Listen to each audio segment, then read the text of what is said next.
안녕하세요. 좋은 가정 길라잡이 박현숙입니다. 오늘은 시편 23편을 함께 같이 묵상해 볼까요?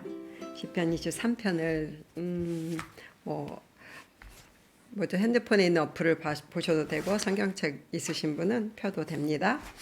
먼저 한번 읽어볼게요. 시편 23편은 아마 모든 사람들이 좋아하는, 그리고 거의 다 알고 있는, 그리고 좀 본문이 짧기 때문에 이걸 가지고 한번 나눠보고 싶어요.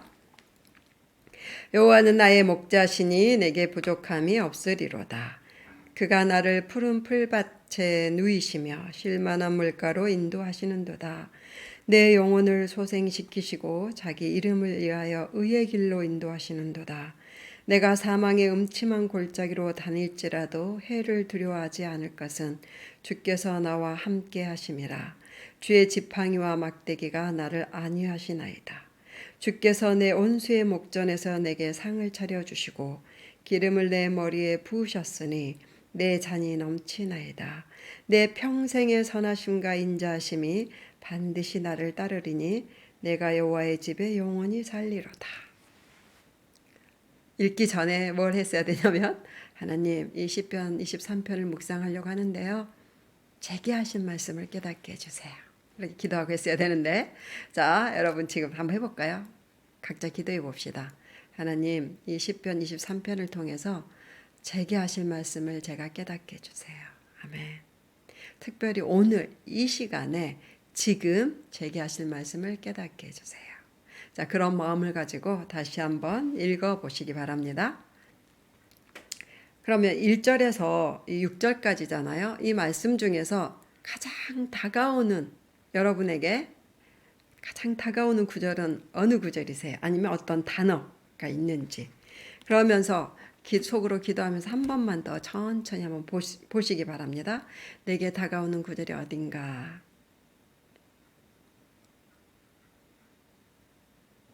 아멘. 다가왔으면 그거를 이제 노트에다가 적어보는 거예요. 네. 노트가 반드시 필요하죠? 노트에 적어보세요. 한번. 다가오는 구절. 1절이 다가올 수도 있고 6절이 다가올 수도 있고, 아니면 나의 목자? 나의 목자? 이렇게 하나의 이 문장이 다가올 수도 있죠. 나의 목자? 아니면 목자, 이렇게. 늘 부족함이 없다, 이렇게 다가올 수도 있고. 저는요, 이거예요. 동사들이 참 많다라는 걸 알았어요. 동사들이 많구나. 누이신다, 인도하신다, 또 뭐죠? 함께 하신다. 사망의 음침한 골짜기에 다닐지라도 또 나를 안위하신다. 상을 차려주신다. 기름을 머리에 부어주신다. 또 여기까지는 이제 이미 하신 행동들이잖아요. 아, 하나님이 이렇게 해주시는구나. 기름을 부어주시고 내 잔을 넘치게 해주시고 상도 차려주시고 안위하시고 인도하시고 눕게도 해주시고, 그 다음에 항상 함께 계시고, 이러시는구나. 이렇게 그런 것들을 쭉 찾아서 적어도 좋아요. 저는 그게 오늘 다가왔고요. 그 다음에 마지막 구절은 이제 미래에 대한 소망이죠. 평생에 주님의 인자하심과 선하심이 함께 하실 것이다. 그래서 나는 하나님의 집에 영원히 살 거다. 이런 소망에 대한 거죠. 여러분에게 다가오는 것은 뭔가요? 자, 다가온 구절을 적어놓고 그거를 주님, 목자, 이 목자 되심에 대해서 다가오는데요. 제게 하신 말씀이 뭐가 있어요? 이렇게 기도하시면서, 나를 풀밭에 누이시는구나. 난 정말 풀밭에 눕고 싶은데요. 이래도 돼요. 이런 거. 나는 시냇가로 인도함 받는 게 필요해요. 의의 길로 가는 것이 저는 필요해요. 주님, 어디가 의의 길이에요? 이렇게, 이렇게 자꾸 이렇게 대화를 질문하고 듣고 말하고 이러면서 이렇게 묵상을 하는 거예요. 그럼 가만히 기다릴 필요도 있어요. 제가 기다림에 대한 얘기를 안 했는데, 묵상은 사실 어떻게 보면 기다림이에요. 하나님의 말씀하시도록 기다리는 건데요. 그것은 무슨 뜻이냐면 이 말씀을 통해서 내게 하신 말씀을 깨닫게 해주시는 것을 그 깨달음이 올 때까지 기다린다. 이런 뜻이에요. 그래서 조금 시간이 필요해요. 깨달으려면 진리를 깨닫는 데는 좀 시간이 필요하고 하나님의 이 깨닫게 해주심을 기다리는 데도 좀 시간이 필요하죠. 왜냐하면 내 생각이 너무 많기 때문에 그걸 좀 비우면서 주님의 말씀을 채우면서 내 생각을 비우면서 주님이 탁 내게 하시는 말씀을 기다리는 거죠. 기다려 봅시다. 저는 이걸 이렇게 묵상을 미리 했어요. 사실 여러분에게 함께 나누려고 하면서 저는 정말 이 기다리면서 한 가지 기억이 떠올랐네요. 1절 여호와는 나의 목자시다. 사실 저는 23살에 예수 제자 훈련학교라는 데를 가서 훈련을 받게 됐어요. 예수님이 제자가 되겠다고. 물론 제자가 되겠다고 한 건 아니에요. 예수 제자 훈련학교를 그냥 피난처처럼 이 세상에서 삶의 의욕이, 삶의 방향이 없어져서 어떻게 살아야 될지 몰라서 막다른 골목 같은 그런 시절에 살고 싶어서 살 길을 찾으려고 그 예수 제자 훈련학교라는 데를 알지도 못하면서 잘 갔단 말이에요. 갔는데 사람들이 정말 너무 신령스럽더라고요.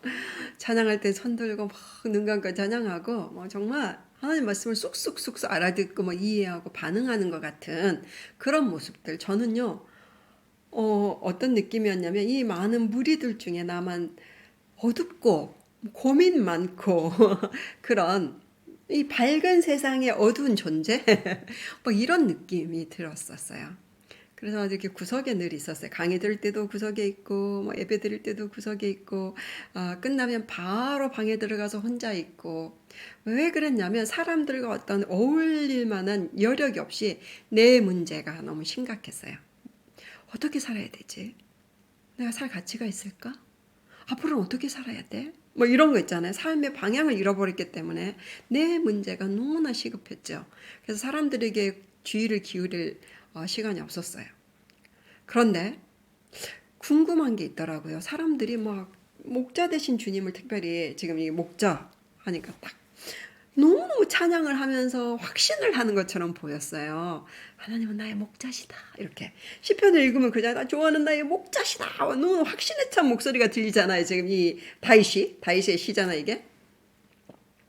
근데 나는 맞아. 난 어렸을 때부터 교회 다녔으니까 알죠. 이 시편 23편도 알고 예수님이 하나님 우리의 목자이신 거를 머리로는 알아요. 그런데 진짜 중요한 게 뭐였냐면 내 목자인가를 모르겠더라고요. 진짜 하나님 우리 모두의 목자이신데 나의 목자도 되시나? 나의 목자가 되시나? 이런 거. 나의 목자는 아니실 것 같은 이런 느낌 있잖아요. 그래서 이게 진짜 중요한데요. 그런 것이 있을 수 있어요. 우리가 이렇게 하나님을 의심하는 것은 안 좋아요. 그런데 하나님의 말씀에 대해서 의문을 갖는 것은 중요합니다. 그리스도인들은 이 의문을 가져야 돼요. 맹목적인 신앙은 정말 잘못된 이단에 빠질 확률이 있어요. 그래서 맹목적인 신앙은 좋은 게 아니에요. 맹목적으로 믿는 건 안 좋습니다. 이 말씀이 그러한가 상고해라 이렇게도 나와 있어요. 성경에. 이 말씀이 그러한가 저 사람이 하는 저 말씀이 진짜 맞는가 우리는 이렇게 의심은 아니지만 의문은 가질 필요가 있어요. 내 안에 깨달아지지 않을 때는 굉장히 중요한 것입니다. 저는 이 의문이 있었습니다. 하나님은 모든 사람의 목자이시다는 걸 저는 믿어요. 그런데 나의 목자이시라는 것에 대한 의문이 있습니다. 저는요 그걸 알고 싶습니다. 이랬어요. 그때는 하나님을 내가 인격적으로 만났다고 말을 해야 되나 모르겠어요. 이렇게 개인적인 교제, 1대1의 교제를 잘 못했어요. 그래서 모든 사람을 사랑하시는데 나도 사랑하시나? 물론 나를 사랑하신다라는 이렇게 확신은 어느 정도 있었지만 절절하게 없었어요. 때로는 사랑하시는 것 같은데 아닌 것 같고 이렇게 그럴 때가 있잖아요. 부모님이 나를 사랑하시나? 어렸을 땐 그렇죠. 어린애들은 자꾸 그래서 엄마 나 사랑해? 막 이렇게 엄마 나를 제일 사랑해? 막 물어볼 때가 있잖아요.